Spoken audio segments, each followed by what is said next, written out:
मी आदेश बांदेकर आपल्या सगळ्यांचं मनापासून स्वागत करतो। बांगरवाडी लोणावळा मावळ या ठिकाणी आलेले आहोत। आपल्या सर्वांना माहीतच आहे की भारतातल्या पहिल्या महिला शिक्षिका सावित्रीबाई फुले यांचा आज स्मृती दिन आहे। त्यांच्या पवित्र स्मृतींना वंदन करून अभिवादन करून आपण आजच्या भागाला सुरुवात करणार आहोत। अनेकांच्या आयुष्यात उत्तम संस्काराचं शिक्षण देत स्वतःच्या पायावर समर्थपणे उभं करण्यासाठी झटणाऱ्या तमाम शिक्षकांना या निमित्तानं मी आदेश बांदेकर नमस्कार करतो, गुरुजींना नमस्कार करतो। आता या कुटुंबातल्या सुद्धा त्या माऊली या शिक्षिका आहेत। सासरचं नाव आहे भारती संदेश राऊळ, तर माहेरचं नाव भारती रंगनाथ वरे।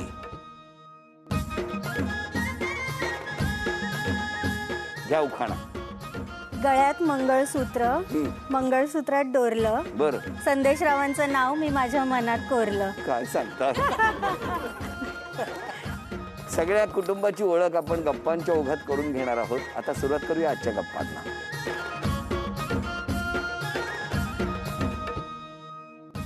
नमस्कार नमस्कार नमस्कार नमस्कार। द्या ओळख करून सगळ्यांची। हा माझा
प्रिन्सिपल लेडीज आहे, त्यामुळे मला फार छान वाटतं की फक्त चूल आणि मूल या गोष्टीमध्ये अडकून न पडता की मी माझ्या पुढच्या पिढीला म्हणजे मुलींना तयार करते। मी संसार सांभाळून नोकरी करून आणि त्यांना जे जे हवं आहे, त्यांना जे जे बनायचं आहे त्यांच्या लाईफमध्ये, त्यासाठी मी त्यांना मोटिवेशन देत राहते नेहमी। पण मला तुम्हाला विचारायचं आहे, अशा या लोणावळ्यामध्ये लहानपण गेलं, बालपण गेलं आणि आता भविष्यात शिक्षिका म्हणून तुम्ही अनेकांच्या आयुष्याला एक वेगळा विश्वास देत आहात। अशा वेळेला भावाच्या बाबतीत काय म्हणणं आहे? भावाच्या बाबतीत पण मला तेच वाटतं की तेव्हा त्यांनी खूप प्रगती करावी, पुढे जावं आणि आपली स्त्री पुरुष समानता ही त्यांनी राखावी। जेव्हा त्याची बायको पण येईल तेव्हा सुद्धा आणि घरातली कामं करावी सगळी, आई बाबांना मदत करावी। भावाच्या थ्रू मिस्टरांना निरोप देता? नाही नाही, माझे मिस्टर तसे नाही अजिबात, म्हणजे खूप चांगले आहेत, अजिबात पण ते भेदभाव वगैरे नाही, काहीच करत नाहीत घरात, हो ना? नाही नाही, मला प्रत्येक कामामध्ये मदत करतात कारण त्यांना माहिती आहे म्हणून चांगले आहेत। बरं दादा, मला सांगा, आता हे स्त्री पुरुष समानता पाळावी जेव्हा तुमची घरात म्हणजे वहिनी येईल तेव्हा, तर आता काय वाटतंय?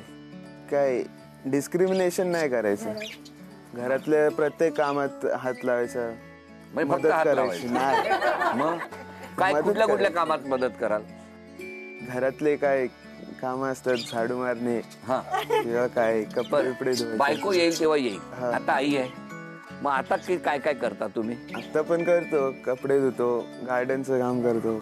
मग मला तुला विचारायचं आहे, अशी ताई जेव्हा लग्न करून सासरी निघाली, काय होतं मनात भाव? मनात तो एवढा दिवस कसा होता? थोडासा आयुष्यातला टर्निंग पॉइंट होता तो, कारण की तीच म्हणजे सगळं माझं एज्युकेशन पासून खूप काय काय बघितलेलं आहे आणि ती जाणार घरातून, तर थोडंसं वेगळं वाटत होतं. मग डोळ्यात पाणी आलं? आलं थोडं. पण मला सांगा, इतकं तू बोलायला लागल्यावर तुमच्या डोळ्यात का पाणी यायला लागलं? तो दिवस कारण आठवला? तो खूप म्हणजे अजिबात जबाबदारी वगैरे काही घ्यायचा नाही घरातली. पण आता मी गेल्यानंतर आई बाबांचं वगैरे पण तो फार पाहतो, कारण माझे बाबा हार्ट पेशंट आहेत आणि मागच्याच वर्षी त्यांना हार्ट फेल्युअरचा खूप जबरदस्त झटका आला होता. असं तर त्यांना मी खूप वाचवलं आहे त्यातून. तेव्हापासून तो थोडा मॅच्युअर झाला. नाही तर आम्ही 3 जण शिक्षक म्हणून आम्ही त्याला खूप ओरडतो नेहमी की तू असं करत जा, असं वागत जा. म्हणजे त्याला म्हणजे शाळेत शाळा आणि घरी पण शाळा, म्हणून तो वैतागतो बऱ्याचदा की मी हे नाही करणार, मी ते नाही करणार असं. पण आता मला त्याच्यामध्ये चेंज दिसतोय. पण मला माझं लग्न सांगा, झालं. आता तुम्ही हे बोलताय, तुमच्या बरोबर सगळ्यांच्या डोळ्यात पाणी आहे, हो की नाही? कुठल्या आठवणी एवढ्या दाटून आल्या आहेत आज माहेरच्या? आईला विचारतो, चला. लेक माझी खूपच गुणी आहे. हा. ती अशी कधी उद्धटपणे नाही, थोडी हट्टी होती. बर. लहान असताना म्हणजे हट्ट केला तिने, पण नंतर तिला समज खूपच आली लवकर. म्हणजे आणि मग बाहेर जाताना वगैरे असं विचारायची ती मला. एक प्रसंग आठवतो मला असा की आम्ही बाजारात गेलो होतो आणि तिला काजू कतली खूप आवडते. काजू कतली तशी महाग असते ना थोडी. मग ती मला विचारायची, मम्मी तुझ्या पाकिटात पैसे आहेत का? तर मम्मी विचारायची, का ग? नाही, मला काजू कतली घ्यायची म्हणून तुझ्याकडे पैसे आहेत का? म्हणजे असं खूप मॅच्युअर्ड लवकर झाली ती आणि तशीच गुणी आहे. शिक्षणही तिने आम्हाला त्रास न देता पूर्ण केलं सगळं. नोकरी लागली, सगळं व्यवस्थित झालंय तिचं, आनंदी आहे. बाबांचं काय म्हणणं? तशी ती गुणी मुलगी आहे. तिला लहानपणापासून मी बऱ्याच किल्ल्यांवर ठेवलेली आहे. मला एक प्रसंग आठवतोय. सुधागडावर गेलो होतो आम्ही, तर तिथे एक रानमांजर मेलेलं होतं. बर. आणि ते कुजून गेलो, नुसती हाडं होती. तिने सगळी हाडं गोळा केली आणि ती एकत्र ठेवली. बोलली, बाबा मला याचा फोटो काढून घ्या, मला दाखवायचं घरी की जनावर मेल्यानंतर काय होतं त्याचं. असं म्हणजे चौकस बुद्धी खूप आहे तिची.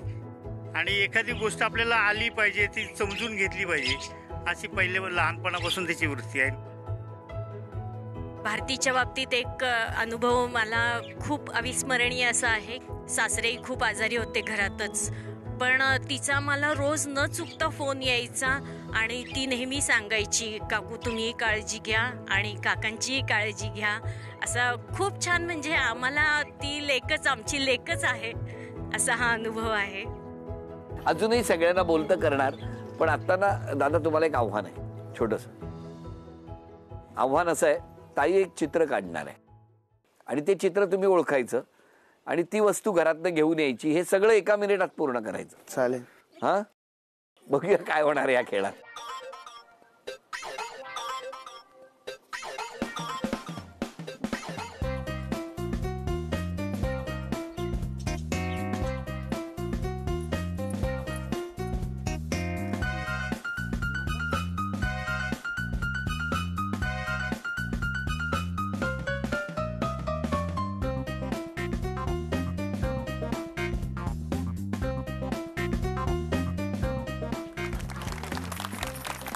अभिनंदन, ही सोन्याची नथ झी मराठीकडून. लोणावळ्यात आहोत, गप्पा मारतो आहोत आणि डोंबिवलीवरून खास आज सासरी न्यायला आलेले जावई बापू आता बसलेले आहेत. नमस्कार. नमस्कार. घरी किती जणांचं कुटुंब तुमचं? मी, माझे आई बाबा, ताई, मोठा भाऊ आणि मी. मग मला सांगा लोणावळ्याला कशाला आला होता तुम्ही? मला सांगा नेमकं कसं काय, कुठे, कधी, केव्हा, काय? एका मॅट्रिमनी साईटवरती नाव एनरोल केलं होतं. बरं. तिथे ह्यांची रिक्वेस्ट आली होती, तर मला ह्यांचं प्रोफाईल खूप आवडला म्हणून मी ॲक्सेप्ट केला.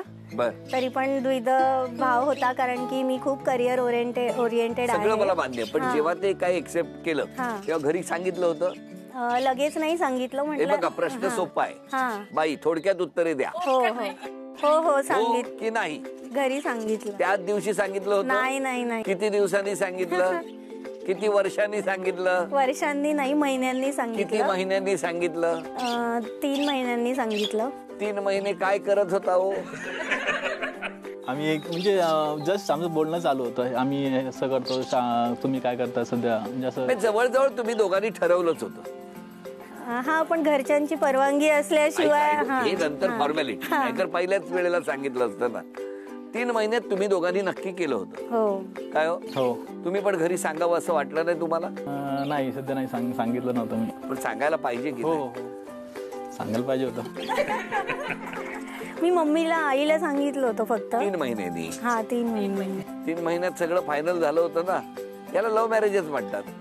लव्ह मॅरेज नाहीये.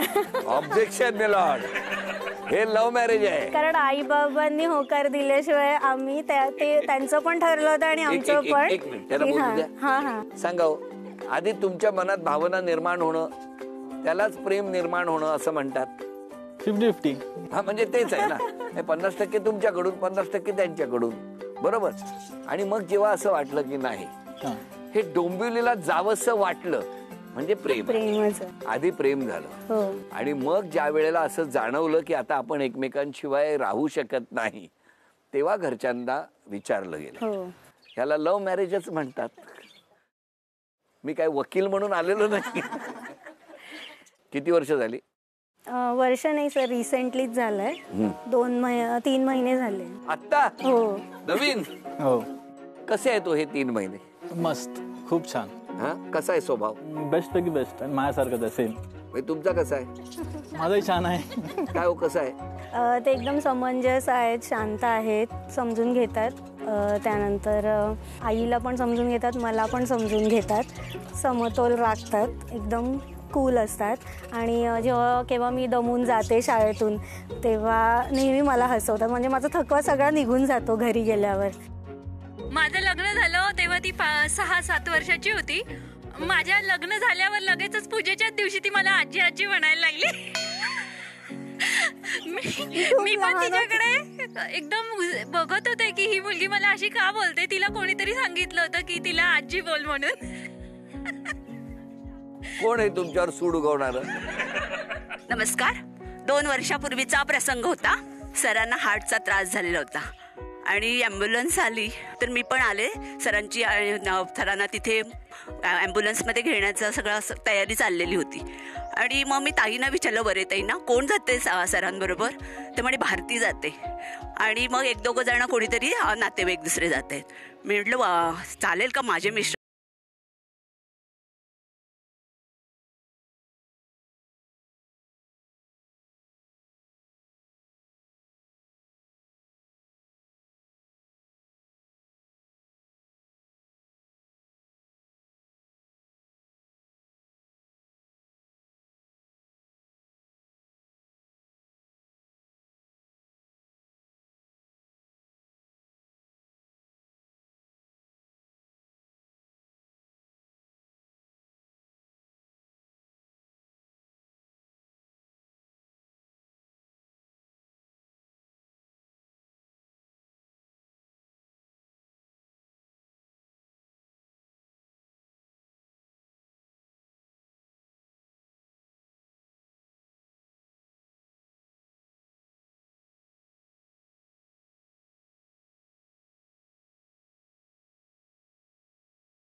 हा बघूया.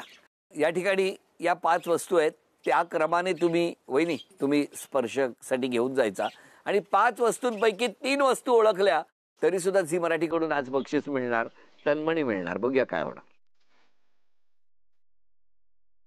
कोणी सांगायचं नाही, बोलायचं नाही. ड्रायफ्रूट, 3 ओळखायचे आहेत, कुठल्याही 3 वस्तू. वेळ सुरू झालेली आहे. गुलाबाची पाकळ्या. गुलाबाच्या पाकळ्या. अभिनंदन. चला 1 ओळखलेली. मग नाव नाही आठवत आहे. मी चाय बरोबर गावी खायचंय. चिरमुले. चुरमुरे. अभिनंदन अभिनंदन. चिंच. अभिनंदन. चला अभिनंदन अभिनंदन. झी मराठीकडून हा तन्मणी तुम्हाला मिळालेला आहे. अभिनंदन. आणि आता आजच्या या खेळामध्ये तुम्ही आणि या तुमच्या काकी या दोघींमध्ये पैठणीचा खेळ रंगणार. माहेरच्या आठवणी सोबत घेऊन आपली ही माहेरवाशीण आता अंगणात पैठणीच्या खेळासाठी सज्ज होणार आहे. या ओटीच्या पदरात मायेच्या शुभेच्छा अखंड राहू देत हीच प्रार्थना करूया. हा छोटासा खेळ आहे. या ठिकाणी खरं तर चालत जाण्यासाठी सुंदर व्यवस्था केलेली आहे. गोल आकाराचे हे टप्पे आहेत आणि या मधोमध येऊन उभं राहायचं. या एका टप्प्यावर दोघींनाही 10 संधी मिळणार. या ज्या पिशव्या आहेत या पिशव्या विशिष्ट अंतरावर उभं राहून टाकायच्या आणि प्रत्येक टप्प्यावरती आपण गुण लिहिलेले आहेत. 10, 20, 30, 40. 10 संधी दोघींनाही मिळणार आहेत, प्रत्येकी 10 संधी. आणि या 10 संधीमध्ये सर्वाधिक गुणसंख्या ज्यांची होणार त्या ठरणार आजच्या भागातल्या होम मिनिस्टर, ज्यांना मिळणार आहे पैठणी.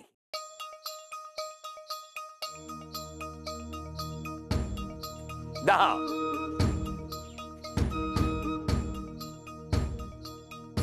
30, 40.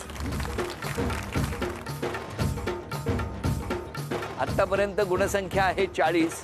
5 संधी झालेल्या आहेत. आता 5 संधी तुमच्यासाठी.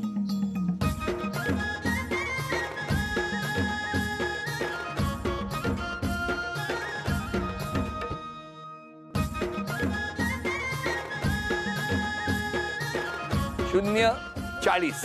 आणखी 5 संधी.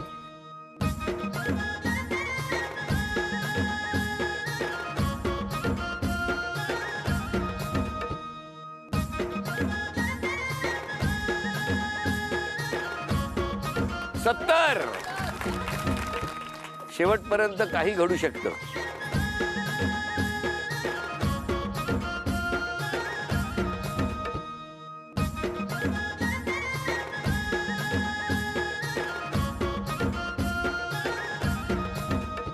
उपविजेत्या ठरल्या भारती वहिनी, त्यांना झी मराठीकडून चांदीचं नाण. आणि आजच्या या खेळात विजेत्या ठरल्या चित्रा वहिनी, त्यांना तथास्तु पुणे आणि कोल्हापूर यांच्याकडून मिळत आहे पैठणी. अभिनंदन.